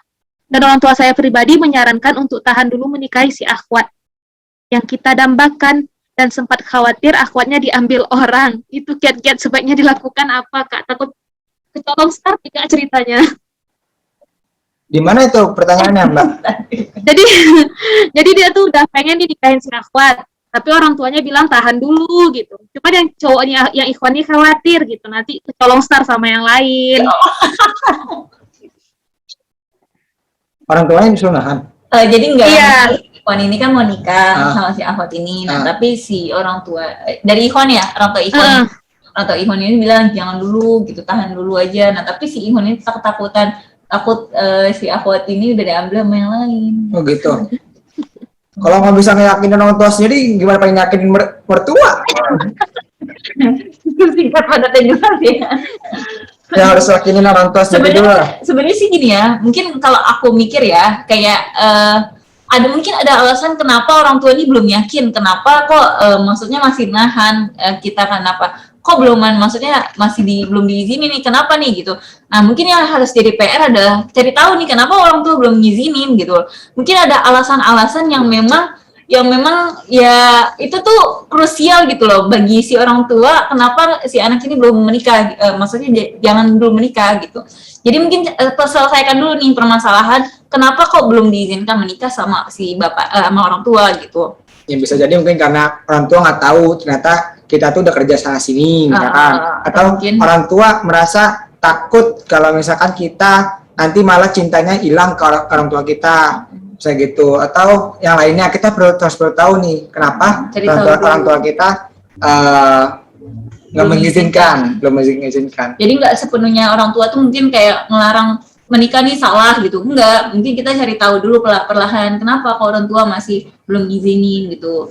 Jadi jangan menyalahkan orang tua gitu. Jadi cari solusinya ya, kenapa gitu, penyebabnya kenapa orang tua belum mengizinkan gitu. Kak, masih ada pertanyaan, nggak apa-apa ya Kak ya, minta kesediaannya ini, kayaknya teman-teman pada semangat ini soalnya. Kebetulan juga anak masih tidur. Nih, kalau ini yang bilang kalau cara yakin orang tua sensing, kalau misalnya teman-teman cara pola komunikasi itu teman-teman ikut WSL ya, itu udah jawabannya. Terus ini dari pertanyaan dari Kak Marsha, Kak, pandangan kakak sama statement, gue mau nyari istri yang mau diajak susah, gimana? Kesannya kayak cewek yang nggak mau diajak berjuang bareng tuh nggak sehebat cewek yang rela berjuang dari nol. Satu pemikiran. Kamu dulu kali ya? Betul, aku pahamin lagi ya. Kabar dengan kakak sama statement gue mau nyari istri yang mau diajak susah, gimana? Oh, maksudnya merasa sakit hati ketika dia dikatakan nyari istri yang mungkin gini, mungkin ada akhwat yang maksudnya punya standar yang mungkin nggak mau lah susah-susah banget gitu ya, saya iya kayak gini loh, kayak misalnya kayak aku sering denger aja gitu loh di kalangan ikhwan kayak mereka pengen nikah muda, tapi sebenarnya ya kalau dilihat secara finansial ya biasa banget gitu kan, mungkin emang cukup sih, cuman kalau misalnya untuk apa ya, istilahnya kayak mereka masih baru gitu kan, belum apa ya, belum stabil lah gitu. Nah, kadang tuh suka apa ya, kayak mereka tuh entahlah ya, kayak pengen dapet istri tuh yang pengen yang bisa diajak susah bareng gitu loh, berjuang bareng-bareng gitu, misalnya dari nol atau bahkan dari minus gitu kan. Nah, kesannya tuh kayak misalnya cewek-cewek yang punya standar, misalnya pokoknya baru mau nikah kalau misalnya suaminya udah punya rumah gitu. Padahal kan itu kan untuk kebaikan keluarganya juga gitu kan. Nah, itu tuh kadang dianggapnya tuh cewek-cewek yang apa ya, cewek-cewek yang matre, yang nggak mau diajak susah gitu. Karena kayak gitu, padahal kita nikah kan bukan pengen diajak susah kan, kan gitu loh. Jadi kayak aku sering ngerasanya sih kayak masih ada nih kayaknya di teman-teman aku juga yang kayaknya sih ngelihat cewek yang kayak mau diajak susah, rela mau diajakin berjuang bareng-bareng, itu tuh kayak cewek yang mau banget gitu. Padahal ya aku punya pandangan yang lain juga sih. I see. Wah, hati-hati. Hati-hati. Nggak, jadi menurut aku gini, Feminis. nggak ada salahnya ketika seorang akhwat itu menentukan standar apa namanya pasangannya masing-masing, karena kan itu adalah salah satu ikhtiar kayak kita kan mau bersamai dia kan sampai nanti insya Allah akhir hayat, sampai nanti di surga. Kalau misalnya memang mungkin kita ngerasa nggak cocok, misalnya kayak mungkin di awal dari sosok misalnya Marsha ngerasa ya harus ada standar seperti ini gitu, nggak mau yang apa namanya, nggak mau kayak yang diajak susah kayak gitu, atau mungkin ya gimana ya, kalau seandainya kan menurut aku ya, kalau seandainya kan cewek dari segi cewek nggak salah untuk mempunyai standar-standar seperti itu, karena itu adalah hak cewek, karena ibaratnya kan kita nanti hidup sama dia juga akan bersama-sama terus-menerus gitu. Nah, kalau misalnya menurut aku dari segi cowoknya, bukan berarti cewek yang nggak mau diajak, maksudnya kayak nggak mau berjuang dari nol itu orang yang so atau gaya atau gimana, karena ya mungkin bisa jadi kalau seandainya secara apa namanya, secara kasarnya ya berarti lo bukan tipe gue gitu loh, maksudnya ya udah gitu, nggak usah komen gitu. Jadi ya udah, kalau misalnya memang bukan tipenya dia, ya udah nggak usah komen aja gitu. Kalau dari kamu gimana menurut cowok, Mbak? Ya lanjutin ya, terkait dari tipe. Ya mungkin tipe orang beda-beda, ya kan. Terus kalau misalkan emang dia mencari tipe yang bisa mau berjuang dari nol, ya mungkin itu adalah tipe terbaik baginya. Kalau misalkan dia mencari tipe yang udah settle, ya berarti itu tipe terbaik baginya, gitu. Jadi kita nggak bisa menstandarkan mana yang terbaik, mana yang enggak. Tergantung apa ya, gimana caranya si suami ini bisa mencari partner terbaik, gitu. Setiap kepala suami beda-beda, gitu kan. Nah, dan kebanyakan untuk ketika orang-orang yang mengambil nikah muda, pasti dalam kondisi yang belum stabil, gitu. Nah, mungkin kalau misalkan makanya mereka memilih orang yang mungkin bisa berjuang, ya karena dia menyadari bahwa dirinya belum stabil dan mungkin masih butuh untuk berjuang lebih keras, dan mungkin waktu bekerja yang bakal lebih besar. Kayak tadi aneh ada kuliah, aneh ada kerja, aneh ada apa ya, ada tugas juga, ya bisa dikatakan waktu leha-lehanya, waktu untuk bermesra-mesraannya bisa dikorbankan lah, meskipun nggak sebanyak juga gitu. Jadi istilahnya ya ada poin plus minusnya ketika mengambil nikah muda itu sendiri, dan juga ada poin plus minusnya ketika dalam keadaan sudah settle, seperti itu. Mantap. Mana tuh kayak ini sih, cowok-cowok yang kayak ngomong kayak gitu tuh kayak mereka tuh kayak meniatkan hidup susah gitu sama istrinya. Iya, pesimis banget gitu. Dia mungkin kayak pesimis dan nggak punya tujuan ke depannya itu. Misalnya kayak, kalau menurut aku ya, ketika misalnya dia lagi dalam keadaan kondisi dia mungkin dia bekerja, tapi dia punya tujuan, misalnya kayak suatu saat dia nggak mau hanya bekerja nih, dia akan membangun bisnis dan sebagainya. Itu kan ibaratnya dia punya mimpi ya, dia punya keinginan untuk maju, iya, dia punya keinginan untuk maju. Nah mungkin itu masih oke lah, tapi ketika misalnya memang dari awal aja udah pesimis ya, misalnya gue lagi kerja nih, ya gue sih pengennya diajak susah aja, ibaratnya dia kan udah ngerasa pesimis ya, maksudnya keadaan dia itu akan seperti itu aja gitu. Dan kalau misalkan ada laki-laki yang datang terus habis ngomong kayak gitu dan nggak punya planning ke depannya seperti apa, mending tolak aja. Karena istilahnya ya, kita pengen maju gitu loh. Jangan ya mau susah-susah terus gitu. Iya.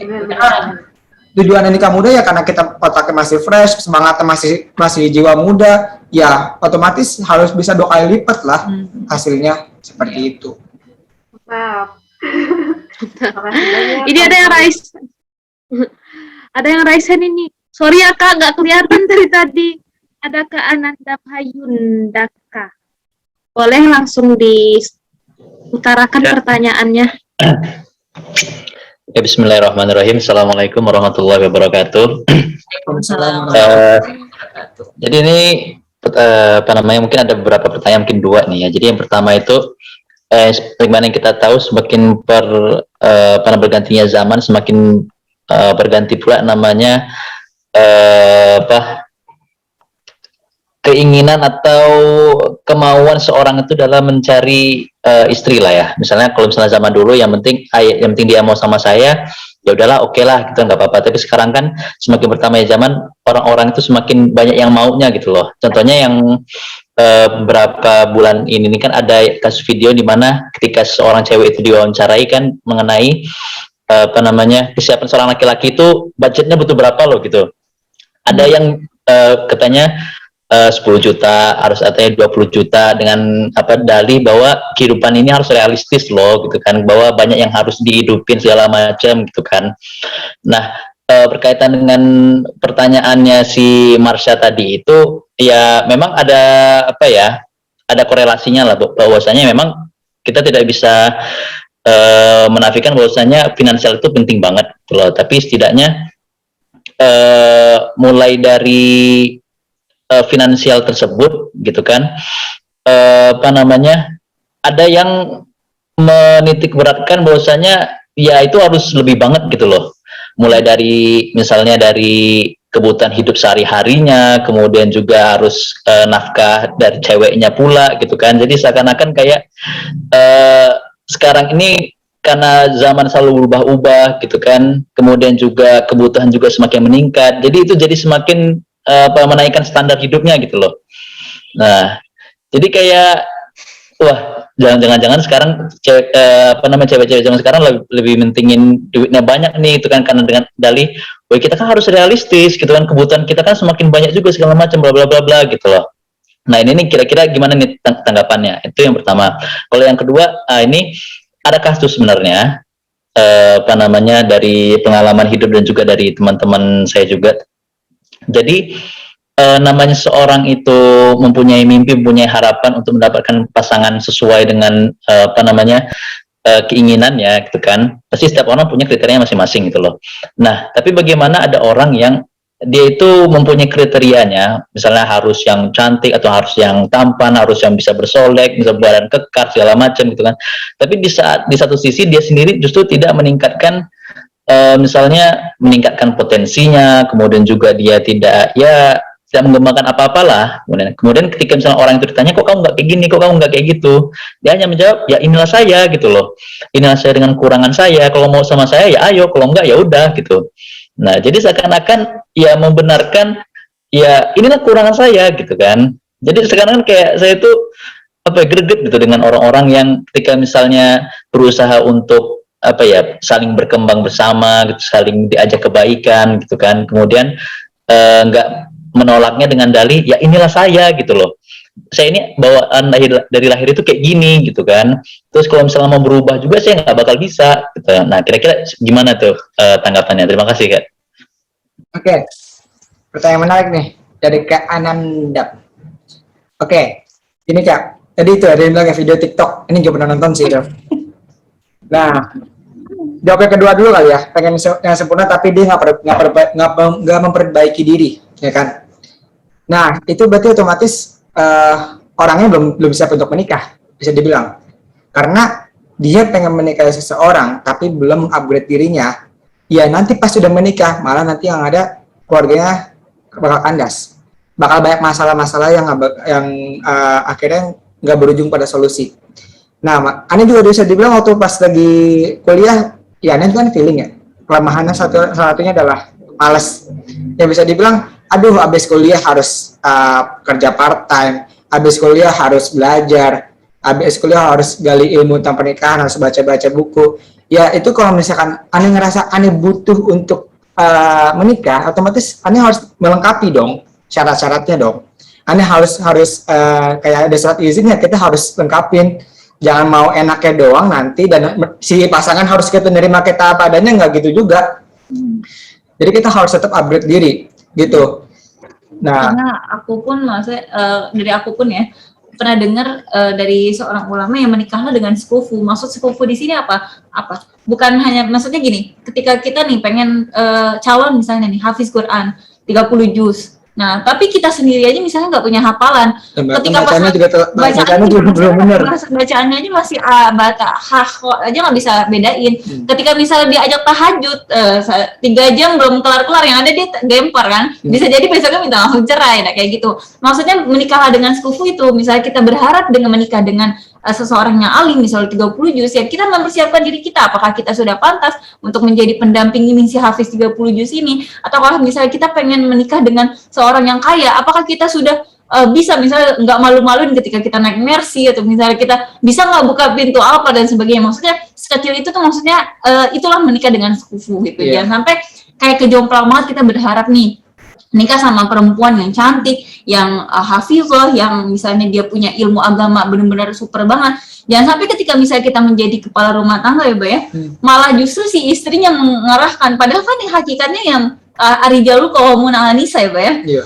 Nah, si laki-laki ini adalah pemimpin bagi perempuan. Nah, ketika misalnya kepemimpinan ini hilang dari si laki-laki ini ya, apa yang harus bagaimana caranya si perahunya ini akan berlayar ketika nahkodanya aja nggak tahu arah gitu ya. Jadi si suaminya harus mengaca diri, dan juga tadi kalau misalkan dibilang si istrinya pengen dapat suami yang gaji seperti apa ya berarti otomatis dia levelnya udah segitu gitu loh. Iya. Dan berarti otomatis ya level kebutuhan dia seperti itu dan ingin pasangannya seperti itu gitu loh. Jadi kalau misalkan kita pengen menikahi dia, ya kita harus menaikkan derajat kita. Gimana caranya supaya penghasilan kita bisa segitu? Dan menurut gitu. aku gini loh, apakah misalnya nih, apakah dia worth it gitu? Misalnya gini, ketika ada perempuan nih ingin dinikahi dan si laki-laki ini harus bergaji 20 juta. Apakah si perempuan ini worth it? Maksudnya worth it apa? Apakah pendidikannya sudah setara dengan apa yang dia inginkan? Misalnya kayak misalnya nggak taunya misalnya, maksudnya bukan maksud dengan apapun merendahkan ke pendidikan, tapi misalnya dia hanya lulusan SMA yang biasanya hanya mungkin nongkrong di pinggir jalan dan sebagainya, tapi dia pengen, dan skincare mungkin yang biasanya beli yang KW-KW, tapi dia pengen tiba-tiba gue nanti pengen punya suami yang kaya biar gue nanti bisa jadi lebih bahagia dan sebagainya gitu. Nah itu kan nggak sangat amat worth it gitu, kasihan si laki-lakinya gitu, karena nggak realistis jadinya. Bisa jadi ketika misalnya nih perempuan dia pengen suami bergaji 20 juta, nggak taunya maksud dia itu adalah ketika dengan si suami bergaji 20 juta akan bisa dikayakan lagi si suami itu dengan dirinya dia, misalnya dia pintar untuk mengelola bisnis, dia pintar untuk mengelola keuangan dan sebagainya, seperti itu. Nah, itu berarti hidupnya yang tadinya normal, pengennya langsung tiba-tiba jadi di atas setelah menikah gitu kan. Jadi misalnya kayak di TV gitu ya. Misalnya menikah pacarku seorang supir angkot dan sebagainya gitu. Jadi kehidupan gak seindah di FTV. Nah mungkin yang pertama tuh, Mbak. Itu jawabannya juga terjawab. Jadi maksudnya menikahlah dengan sekufu ya. Jadi ketika kita misalnya mau menikah, misalnya tipe kita seperti apa ya, kita harus memantaskan diri itu seperti itu juga kurang dan lebih. Dan si istri juga mengatakan pengen suami yang gaji 10 juta ya, otomatis nilainya juga 10 juta gitu. Nilai calon istri juga, nilai diri juga 10 juta gitu. Gimana? Satu lagi mau tanya dong. Kalau misalnya menurut Mas atau Mbak nih, apakah termasuk tindakan egois gitu kan, ketika misalnya kita itu, sebenarnya saya nih kan menuntut pasangan itu setidaknya untuk jadi lebih baik, misalnya setidaknya menuntutnya untuk oke lah kita saling komunikasi kan, kita saling terbuka gitu loh, tapi di sisi lain itu bagi dia dianggap sebagai sebuah beban gitu kan, kayak ya saya itu orangnya nggak terlalu suka komunikasi, saya sukanya komunikasinya yang biasa-biasa aja gitu loh. Kayak misalnya ya cuma say hello, basa-basi segala macam, habis itu kayak nggak ada diskusi segala macam gitu kan. Nah, menurut Mas atau Mbak sendiri itu termasuk tindakan egois nggak sih gitu kan? Tapi di sisi lain ya aku juga termasuk berusaha untuk meningkatkan komunikasiku juga gitu loh, berusaha untuk terbuka misalnya sama dianya gitu kan. Jadi apakah itu termasuk tindakan egois ketika kita menuntut pasangan untuk A, B, C gitu kan, dan di sisi lain kita juga sudah melakukannya, tapi di sisi lain itu menjadi suatu hal yang berat bagi dia. Kalau dari aku sendiri ya, pertama mungkin dari segi perempuan ya. Pertama, untuk ketika perempuan dituntut untuk berubah, itu jangan, misalnya gini, perubahan itu kan nggak instan ya, jadi perlu proses. Mungkin masnya bisa perlahan ngasih tahu ini, mungkin kayak oke lah, kamu coba berusaha buat belajar komunikasi nih, mungkin bisa difasilitasi, misalnya coba deh kamu ikut kelas ini, atau mungkin kamu coba deh baca-baca, misalnya nih masnya mungkin nemu konten-konten tentang komunikasi, bisa dikirimin, saya coba baca ini deh gitu.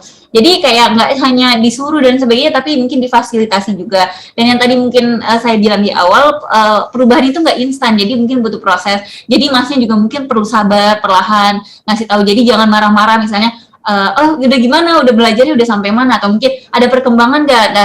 Untuk menurut saya dan juga menurut saya, ketika dia berlindung di kata ini kan saya kan udah seperti ini, itu salah. Karena kenapa? Itu dia main aman dengan sifat kekurangan kelemahannya dia gitu. Karena kan ibaratnya kita masing-masing diri kita mungkin semuanya punya kelemahan, tapi kita nggak bisa menjadikan kelemahan itu jadi tameng diri kita. Ya, maksudnya kita nggak bisa main aman di dalam kelemahan kita itu, dan kita harus berusaha untuk jadi lebih baik lagi. Jadi setiap hari kita evaluasi apakah diri kita lebih baik lagi kayak gitu. Salah satunya mungkin itu, kita meminimalisir kekurangan kita. Dan juga kalau misalkan tadi dibilang ego atau enggak, sebenarnya enggak.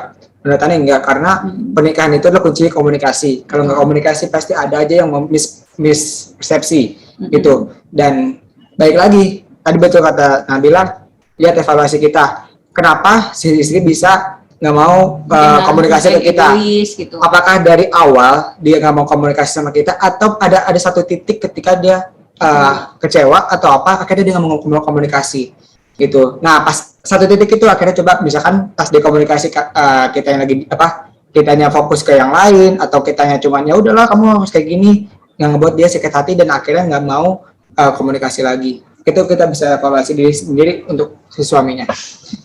Kenapa Bang Richard? Lanjut Mas. Oh ya, gimana Bang? Gimana Kak? Udah terjawab belum? Oke, alhamdulillah terjawab. Terima kasih atas jawab. Saya lagi. Gimana nih kamu moderator? Ada pertanyaan lagi nih dari Kak Konita, kan terkait dengan judul workshop. Bagaimana sensasi Kak Nabila menikah dengan sosok feeling, dan kebalikannya bagaimana dengan Kak Bukhari? Sensasi maksudnya apa nih? Sensasi panas. Sensasi panas. Saya mengetahui suami saya adalah feeling itu, Masya Allah ya. Berkali-kali yang mungkin saya bikin emes juga, setelah saya ketemu mungkin sama Bang Richard, sama Kak Firza, itu berkali-kali Masya Allah, ini nih Masya Allah nih, Mas Bukhari sama Nabila nih, Masya Allah, sama-sama orang baik dipertemukan, jadi cocok dan sebagainya. Itu Masya Allah menurut saya, suatu takdir Allah yang luar biasa sih, ketika Masya Allah ternyata secara Steven itu benar-benar cocok menurut pasangan ya. Dan itu ibaratnya bukan suatu hal yang instan didapatkan mungkin ya. Karena mungkin dari awal ya, mungkin yang tadi mungkin sudah diceritakan, kayak kita berusaha untuk menggapai pernikahan itu dengan cara proses yang baik dan sebagainya, itu yang harus dijaga gitu. Mungkin ini hadiah dari Allah menurut saya ya. Karena ya sebelumnya kita nggak tahu Steven bahwa ternyata kita cocok dan sebagainya gitu. Jadi sensasinya gimana saya juga bingung. Tapi alhamdulillah saya sangat amat bersyukur ditakdirkan bersama dengan Mas Bukhari. Kalau dari Aneh, sensasinya itu adalah ngebuat diri Aneh harus selalu lebih belajar lebih banyak lagi. Karena Aneh ngerasa si Nabila ini saking intuitingnya pintar, jadi ada ilmu-ilmu yang mungkin Tiap hari nggak boleh. semangat belajarnya tuh tinggi, dan Ani juga akhirnya ya sebagai kowam, sebagai pemimpin, ya akhirnya tertrigger, jadi harus bisa lebih belajar lagi gitu loh. Jadi akhirnya kita ya akhirnya berlomba dalam kebaikan juga, fastabiqul khairat juga gitu. Dan juga poin plusnya lagi, ya dengan intuitingnya itu kalau ada bisnis aneh, ada ide-ide muncul deh, gitu deh. Masya Allah. Makasih jawabannya Kak nih, Kakak Liza. Ingin bertanya, silahkan Kak. Jauh. Oke, bismillah. Langsung aja ya, Kak. Aku mau Ya, nanya Kak. nih. Maaf ya, jiwa-jiwa isengku nih intuitingnya darahnya keluar.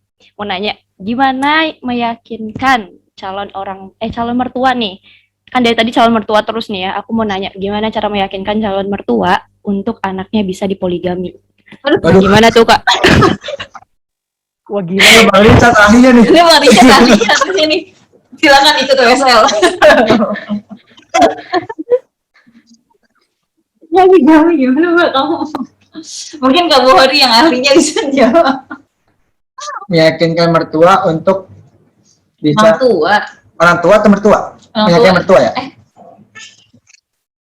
Berarti Calon mertua. cowok ya, cowok yang meyakinkan calon mertua untuk anaknya bisa dipoligami. Yoi. Iya. Iya. Nah, kalau misalkan dari aneh, ya pertama jangan langsung to the point untuk bisa bilang kalau misalkan anaknya bakal dipoligami di kemudian hari. Karena orang tua mana yang rela untuk anaknya yang tadinya mau diambil oleh pemuda yang baru dikenal, terus habis itu mau dipoligami, gitu. Istilahnya kan si orang tua ini sangat sayang nih menjaga hati si anaknya, terus habis itu datang orang yang tiba-tiba ucuk-ucuk istilahnya terkesan menyakiti hati si anaknya, gitu kan. Nah, untuk meyakinkan di awal, aneh rasa cukup berat ketika baru melamar atau baru taruh langsung pengen anaknya nanti ke depannya bakal saya poligami. Itu aneh rasa berat.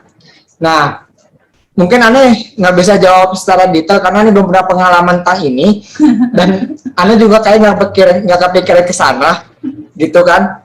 Nah, kalau menurut aneh itu nanti mungkin seiring berjalannya waktu saja.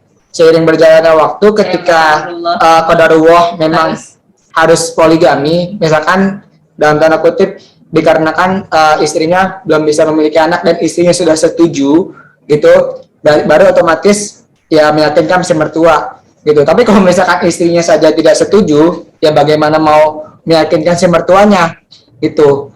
Ya baik lagi kalau misalkan istrinya nggak setuju, ya otomatis mertua juga pasti nggak bakal setuju, gitu.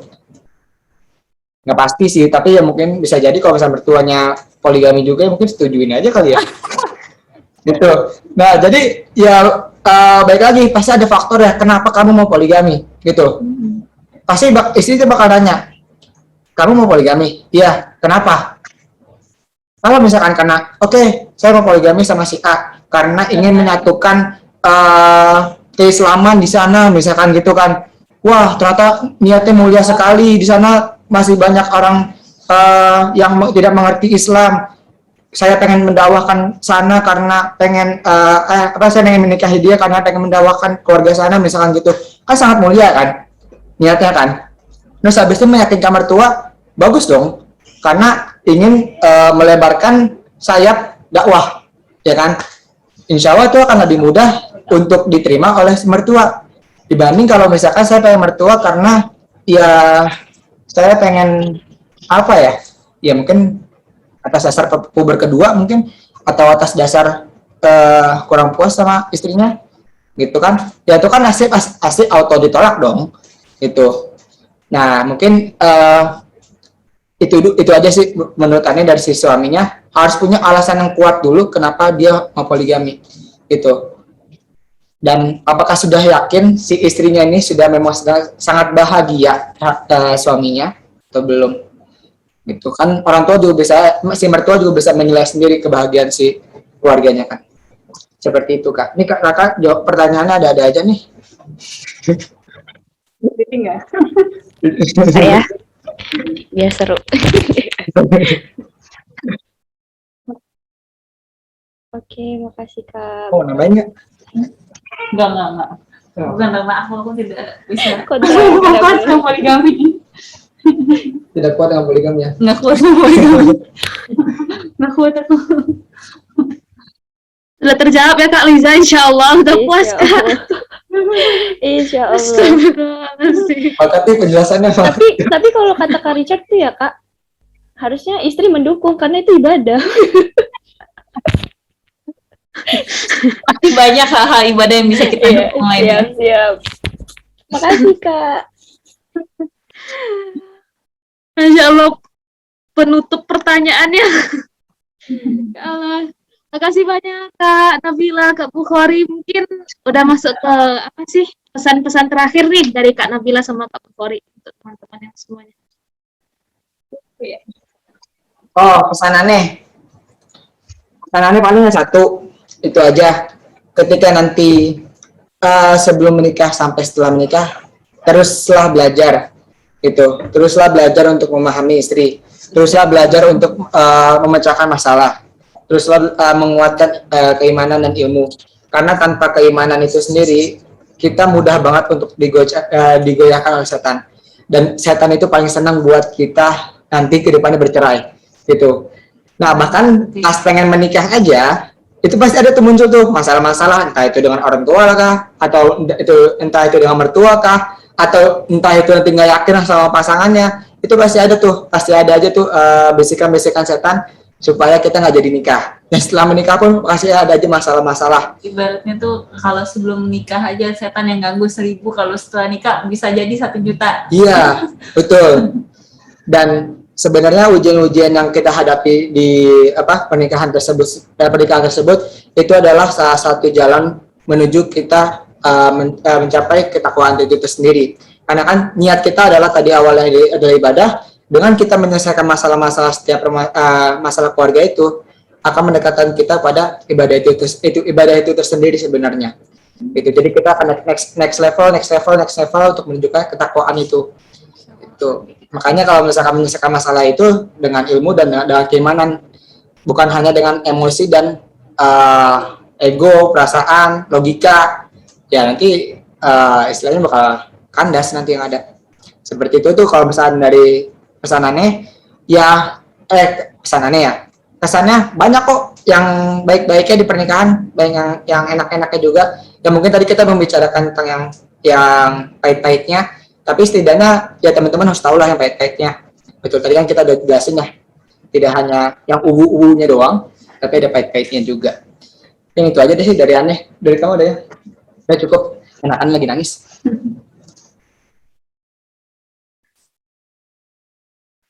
Oke, Terima kasih banyak. Makasih banyak Kak Nabila, Kak Bukhari. Kita foto dulu ya sebelum penutupan. Boleh.